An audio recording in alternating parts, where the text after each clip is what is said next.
Good morning, dear student. I am acting as assistant professor in mechanical engineering department from Sister Kratiwad campus. Today I will teach you the subject basic mechanical engineering, and today's topic is definition and classification of stress and strain.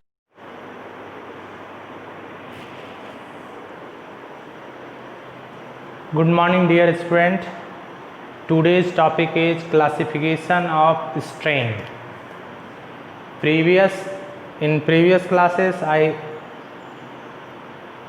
discussed about the lateral strain and longitudinal strain.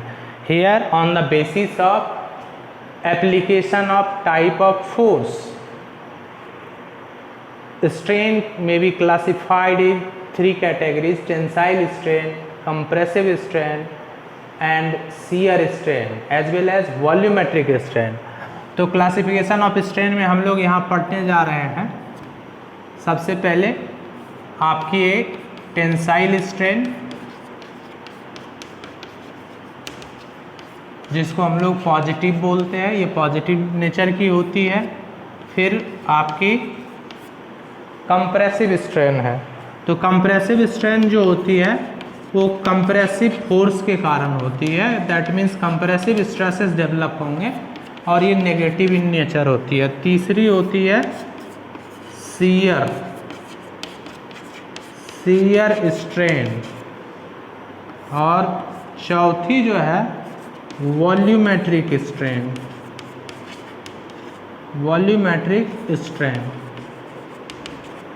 तो ये जो black board पे लिखा गया है, ये है पहला टेंसाइल स्ट्रेन, दूसरा है कंप्रेसिव स्ट्रेन, तीसरा है शियर स्ट्रेन, चौथा है वॉल्यूमेट्रिक स्ट्रेन। तो ये आपकी क्लासिफिकेशन ऑफ स्ट्रेन में आती है। अब टेंसाइल स्ट्रेन को अगर आप देख रहे हैं यहाँ पे, तो टेंसाइल स्ट्रेन के बारे में हम ये पढ़ सकते हैं। एक हमने बॉडी ली जिस पे हमने एफ फोर्स अप्लाई किया। बॉडी की लेंथ एल है। जब हमने टेंसाइल फोर्स को अप्लाई किया, दैट मीन्स ये टेंशन में हम इसको खींच रहे हैं। जब खींचेंगे तो इसमें चेंज इन लेंथ आपकी कुछ यहाँ डायमेंशन में चेंज होती है। फोर्स के कारण थोड़ा सा ये फैलता है। माना हमने कि ये चेंज इन लेंथ जो निकल के आई है वो डेल्टा एल है। तो इन केस ऑफ टेंसाइल स्ट्रेन ऐसे लिखेंगे, इन case of tensile strain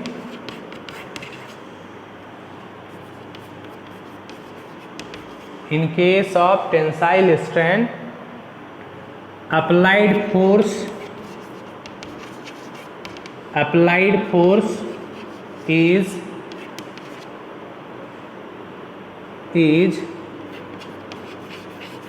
pulling in nature,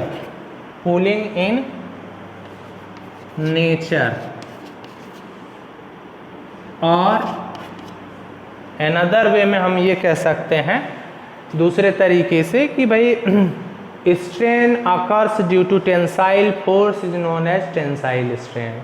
मतलब आपकी जो है वैसी विकृति जो टेंसाइल फोर्स के कारण आपकी कैलकुलेट की जाती है। टेंसाइल फोर्स जो अप्लाई करते हैं वो कंप्रेसिव भी हो सकती है, टेंजेंशियल भी हो सकती है और आपकी टेंसाइल भी हो सकती है। बट अगर हम केवल पुलिंग एक्शन करेंगे, दैट मीन्स मैं अगर किसी भी, जैसे ये डस्टर है, डस्टर को मैं खींच रहा हूँ, है ना, तो इसके अंदर अगर डायमेंशन में चेंज होंगे तो खींचने के कारण जो स्ट्रेन पैदा होगी वो होगी आपकी टेंसाइल स्ट्रेन, और इसको हम लोग पॉजिटिव इन नेचर होती है। चूँकि इसमें डायमेंशन इंक्रीज करता है, मतलब डायमेंशन बढ़ता है, इसलिए हम लोग इसको टेंसाइल स्ट्रेन बोलते हैं। तो इन अनदर वे इसका डेफिनेशन मैं लिख रहा हूँ, और in another way the strain occurs into the body due to tension, due to tension और टेंसाइल फोर्स,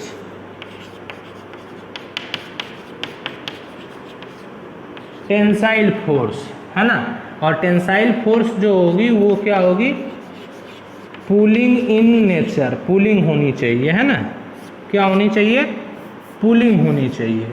अगर आप खींच रहे हैं किसी बॉडी को, खींचने के कारण जो बीमा में परिवर्तन आ रहा है उसको अगर हम कैलकुलेट करते हैं, बीमा में परिवर्तन डिवाइडेड बाय इनिशियल बीमा, अगर हम उसको डिवाइड कर देते हैं शुरुआती बीमा से, तो जो कैलकुलेशन निकल के आएगा उसको हम लोग टेंसाइल स्ट्रेन कहते हैं। तो बेसिकली मैंने लिखा यहाँ पे, in case of tensile strain applied force is pulling in nature, full stop, और in another way the strain occurs into the body due to tension, that is tensile force, जिसको हम लोग पुलिंग एक्शन बोलते हैं है ना। तो tensile strain हो गई। टेंसाइल स्ट्रेन को मैथमेटिकली हम लोग, टेंसाइल स्ट्रेन को मैथमेटिकली बेसिकली मैं ई टी से दिखाते हैं है ना, ई टी, इसको हम लोग टेंसाइल स्ट्रेन कहते हैं है ना। ये लिखा गया है टेंसाइल स्ट्रेन है ना, ई टी, और ये नथिंग बट होगी आपकी इस बॉडी के केस में change in length by original length है ना। इसको लिखेंगे change in length by divided by original length, change in length by original length, tensile strain. अब डायमेंशन चूंकि बढ़ी है तो यहाँ पे ऐसे ले बोल सकते हैं कि माना एक बॉडी है, माना एक बॉडी ए है जिसकी लेंथ L है, और इस पे हमने एक फोर्स अप्लाई किया F, जो पुलिंग इन नेचर है। कुछ देर में इसका लेंथ बढ़कर L प्लस डेल्टा L हो जाता है। तो चेंज इन लेंथ अगर निकालना चाहेंगे तो L plus delta L final length minus initial length, initial length जो है L है, that means change in length की अगर हम बात करें तो ऐसे होगा, इसको लिखते हैं final length minus original length. तो फाइनल लेंथ आपकी क्या है इस बॉडी की, फाइनल लेंथ है आपकी इस बॉडी की बेसिकली क्या है, फाइनल लेंथ आपकी del plus L plus delta L है, एल प्लस डेल्टा एल है ना। और उसमें से अगर हमने लेंथ को सब्सट्रैक्ट कर दिया, इनिशियल लेंथ शुरुआती थी, ये चेंज इन लेंथ हो गई, और शुरुआती लेंथ से डिवाइड कर दिया। यहाँ नोमिनेटर में आपकी ओरिजिनल लेंथ या इनिशियल लेंथ लिखी जाती है ना, लेंथ वाइज। तो ये आपकी टेंसाइल स्ट्रेन कहलाती है, ईटी से इंडिकेट किया जाता है। और यहाँ पे after cancellation of L, delta L by L निकल के आती है, ई ऑफ एल। ये आपने कभी 12th क्लास में तरलों का प्रवाह प्रॉपर्टीज ऑफ मैटर में पढ़ा होगा है ना, प्रॉपर्टीज ऑफ मैटर में ये आपकी दी हुई है, तरलों का प्रवाह। अब मैं बात कर रहा हूँ, ये तो टेंसाइल स्ट्रेन हो गई, इसकी यूनिट की बात करें, लेंथ की unit, SI unit, international system of unit जो होती है वो मीटर होती है, आपको पता है, और इनिशियल लेंथ भी मीटर होगी। दैट मीन्स दोनों कैंसिलेशन हो जाएगा, और ये डायमेंशनलेस एंड यूनिटलेस क्वांटिटी हो जाएगी, है ना। ये आपको पता होगा, डायमेंशनलेस और यूनिटलेस एंड यूनिटलेस, इसकी इकाई नहीं होती, विकृति की कोई इकाई नहीं होती और कोई बीमा नहीं होती, ये ध्यान रखेंगे, है ना। जबकि स्ट्रेस का स्ट्रेस की यूनिट एसआई यूनिट जो होती है वो पास्कल बोला जाए या न्यूटन पर मीटर स्क्वायर बोला जाए, दोनों इक्विवेलेंट होते हैं। और मैंने एक रिलेशन बताया था 1 mega pascal is equal to 1 newton per mm square. आप सॉल्व भी करके देख सकते हैं। हाँ जी, तो ये टेंसाइल स्ट्रेन हो गई। अब हम आगे बढ़ रहे हैं कंप्रेसिव स्ट्रेन की ओर। तो कंप्रेसिव स्ट्रेन में केवल फोर्स का डायरेक्शन चेंज हो जाता है। दूसरा जो मैं बताने जा रहा हूँ कंप्रेसिव स्ट्रेन, ये आपकी कंप्रेसिव स्ट्रेन है ना। कंप्रेसिव स्ट्रेन बेसिकली दबाने के कारण, मतलब पुशिंग एक्शन के कारण आएगी। तो मैं यहाँ पे थोड़ा सा चेंज कर रहा हूँ, EC कंप्रेसिव स्ट्रेन को हम लोग E और C से लिखते हैं। हाँ, यहाँ फोर्स का डायरेक्शन जो होगा वो जस्ट रिवर्स हो जाएगा। अगर चूँकि आपको पता है कि बल एक जो है सदिश राशि है, मतलब force is a vector quantity, और किसी भी वेक्टर को अगर उसको 180 डिग्री से रोटेट कर दिया जाए, दैट मीन्स अगर मैग्नीट्यूड को सेम रखते हुए स्पेस में अगर उसको 180 डिग्री से रोटेट कर दिया जाए तो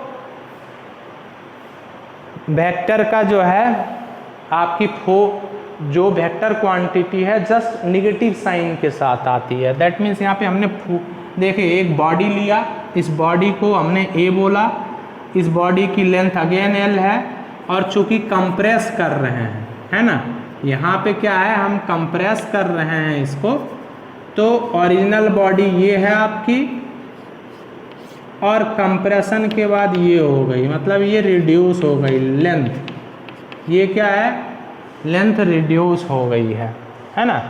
तो अगेन कंप्रेसिव स्ट्रेन जो है यहाँ पे आप देखेंगे change in length by original length होगी, change in length by original या इनिशियल लेंथ भी कहा जाएगा कंप्रेसिव स्ट्रेन। तो स्ट्रेन, इसका डेफिनेशन ऐसे लिख सकते हैं हम लोग स्ट्रेन के बारे में, कंप्रेसिव स्ट्रेन के बारे में, the strain occurs due to pushing action और compressive force applied on the body.